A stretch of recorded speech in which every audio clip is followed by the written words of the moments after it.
আমার মা বাবার কি একটা কোম্পানি ছিল? হ্যাঁ। কোম্পানি কি লোন নিয়েছিল? হ্যাঁ। কোম্পানি আর ব্যাংক দুইটার মধ্যে কি একটা ডিসপিউট হয়েছে যে টার্মস অ্যান্ড কন্ডিশনস ম্যাচ করে নাই? হ্যাঁ। তারপর কি? তারপর দুই পার্টি কোর্টে গেছে। বিকজ একটা জিনিস হচ্ছে, এই যে লোন যে নেওয়া হয়েছে, লোন তো ভাই চেহারা দেখে লোন দিয়ে দেয় না। লোন দেয় একটা বন্ধক, নাহলে একটা মর্টগেজ রেখে নিতে হয়, যেখানে আমরা আমাদের একটা জমি দিছি। এখন জিনিসটা যেটা হয়েছে, এই যে জমিটা, এই জমিটার দাম ধরে নেন আপনি 10 টাকা, আর আমরা লোন যেটা নিছি 1 টাকা। সো এখন ওই পার্টিটা চায় যে 1 টাকা দিয়ে 10 টাকার এটা নিয়ে নেওয়ার। বাট একটা জিনিস এইটার জন্য ফেয়ার না। তারপর একটা গুড সিটিজেন কি করবে? কোর্টের কাছে যাবে। কোর্টের কাছে যাওয়ার পর হোয়াটস গোনা হ্যাপেন? ব্যাংকেরও কথা শুনবে, আমাদেরও কথা শুনবে। যার লজিকটা যেটা ঠিক মনে করবে আমাদের ব্রাইটেস্ট জাজেসরা ওইটাই, অ্যান্ড দেন ওরা শুনলো অ্যান্ড আমাদের কথায় লজিক পেলো, পরে আমাদের স্টে দিছে। তার মানে হ্যাঁ, আমরা এখনো রায় দিচ্ছি না, আমরা কত অ্যামাউন্ট আপনি ব্যাক দিবেন জানাবো।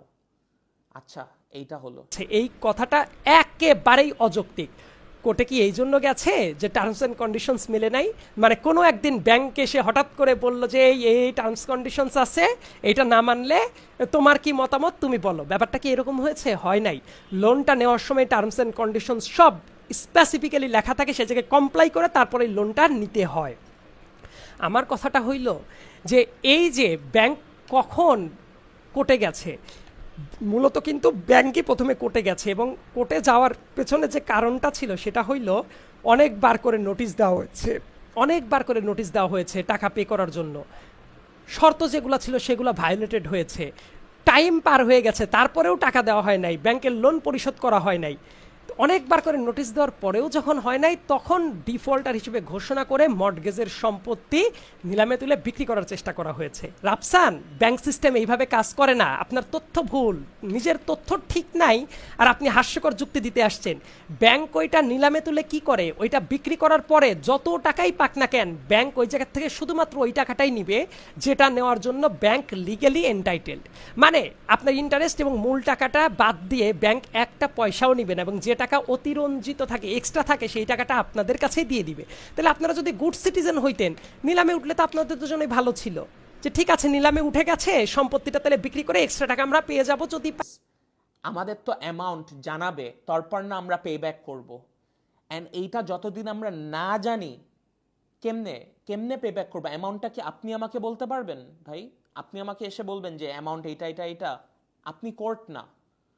অ্যান্ড যতক্ষণ এই অ্যামাউন্টটা না জানি, এখন যদি আমি একটা আইসক্রিম খেতে যাই, বলবে ভাই আপনি আইসক্রিম খেন না, আইসক্রিমের টাকা দিয়ে আপনি লোনের এটা দিতে পারতেন।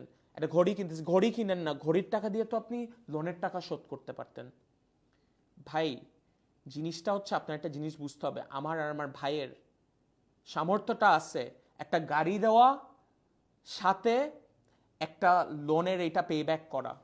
সো আপনি এসে এটা কখনোই বলতে পারেন না। আপনি যদি এত বুঝেন, আপনি আমাকে অ্যামাউন্টটা বললেন, তাহলে কত দিতে হবে? আপনি তো কোর্ট না। রাফসান, এই গেম খেলে কাজ হবে না। তার কারণটা হইল বেসিক নেসেসিটি আর লাক্সারি দুইটার ভেতরে যে পার্থক্য আছে, আপনি কি জানেন সেটা? আমি আপনাকে ধরেছি আপনার ল্যাভিশ লাইফ নিয়ে, ডেইলি লাইফের নেসেসিটি নিয়ে না।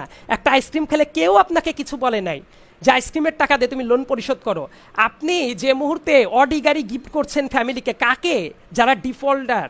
আপনার ফ্যামিলি তো ডিফল্টার, আপনার বাবা মা ডিফল্টার না? তাদেরকে আপনি অডি গাড়ি গিফট করছেন। মা দিবসের দিন নিয়ে যে তার কয়েকদিন পরে 5 লক্ষ টাকার স্বর্ণ, মানে র্যান্ডমলি কিছু একটা বেছে নাও, এই রকম বলে নিয়ে নিতে বলতেছেন। আপনার অডিয়েন্স যারা আছে, সাবস্ক্রাইবার যারা আছে, তাদেরকে ফ্রি গিভ অ্যাওয়ে করছেন কি? এসি, তারপরে বাইক, আইফোন। তো আপনাদের টাকা। যদি আমার বাবার কথা বলি, আমার বাবা একটা সেনাবাহিনীর অফিসার, সে তার লাইফ সার্ভ করছে এই দেশের জন্য। এন্ড আরেকটা জিনিস, আমরা কি দেশের বাইরে পালাই গেছি? আমরা কি 1000 কোটি টাকা নিয়েছি? না ভাই, উই আর হিয়ার। আমরা দেশে আসি যখন আমরা জানবো যে কোর্ট রায় দিবে যে এইটা অ্যামাউন্ট আমরা দিয়ে দিব। এই জাতীয় মন মানসিকতা বদলান। এই দেশের সেবা সবাই করে, শুধুমাত্র আপনার বাবা একা করে না। আর্মি হয়েছে তো কেন অন্যরা সেবা করে না দেশের? একজন টিচার, ডাক্তার, ইঞ্জিনিয়ার, পুলিশ, সাংবাদিক, অন্য যে কোনো প্রফেশনাল লোক, তারা সেবা করে না? কোনো প্রফেশনই মহৎ না, প্রত্যেকেই টাকা নিয়েই সেবাটা করছে। অ্যান্ড ইন্টারেস্টিং ব্যাপারটা হলো শুধু এরাই না, একজন কৃষক, তাঁতি, জেলে, একজন মুটে, কুলি, একজন ভ্যান চালক, একজন সুইপার, তারা দেশের সেবা করছে না? সো প্রত্যেকটা প্রফেশনকে সম্মান করতে শিখেন। এই ওভার গ্লোরিফিকেশন কোনো জিনিসটা করে আপনাদের চোখটা আসলে ওপরে উঠে থাকে, এই সাধারণ মানুষকে আপনার চোখে পড়ে না। এই কারণে আপনার কাছে মনে হয় ও শুধু আমার বাবাই দেশকে সার্ভ করে গেছে। নো, এই ব্যাপারটা বোঝার চেষ্টা করেন। আর একটা ইন্টারেস্টিং ব্যাপারটা কি জানেন? আপনি যে আর্মির দোহাইটা দিচ্ছেন না, আপনার বাবা অ্যাজ অফ টুডে ঋণ খেলাপি একজন মানুষ, এবং সেটাকে জাস্টিফাই করার জন্য আপনি কি ব্যাখ্যা দিচ্ছেন? আপনি ওই ব্যাখ্যা দাঁড় করালেন যে আপনার বাবা আর্মি অফিসার ছিল। আর্মিদের সাথে আমারও যথেষ্ট পরিচয় আছে, নিজেও ক্যাডেট কলেজে পড়াশোনা করেছি।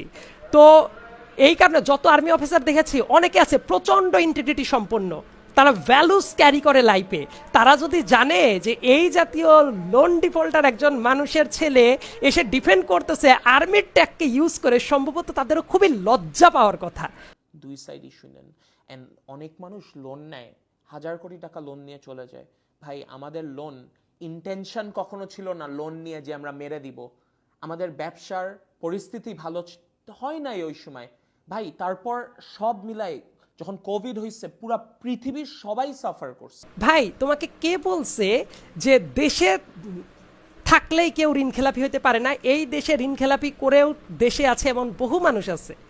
সো এইটা কোনো এক্সকিউজ না যে আমরা পালায়া যাই নাই তার মানে আমরা ঋণ খেলাপি নাই। স্টিল ইউ আর ঋণ খেলাপি। আপনারা কি একটা জিনিস জানেন, রাফসানের পরিবার কি করোনার ভেতরে ডিফল্টার হয়েছে বা করোনার পরে? Answer is absolutely no. তারা ডিফল্টার হয়েছে করোনারও আগে। অন্য কেউ হাজার হাজার কোটি টাকা নিয়ে পালায়া গেলেই কি আপনি যে 3 কোটি মানে 2,50,00,000 টাকা, 2.5 কোটি টাকা লোন নিয়েছিলেন এবং তারপর ইন্টারেস্ট সহ 3-এর উপরে চলে গেছে, 3 কোটির উপরে, এটা কি এক্সকিউজ হয়ে যায়? অন্য একজন বড় অপরাধ করছে, আপনি একটা ছোট অপরাধ করলে সেটা এক্সকিউজ হয়ে যায়? এই আপনার লজিক?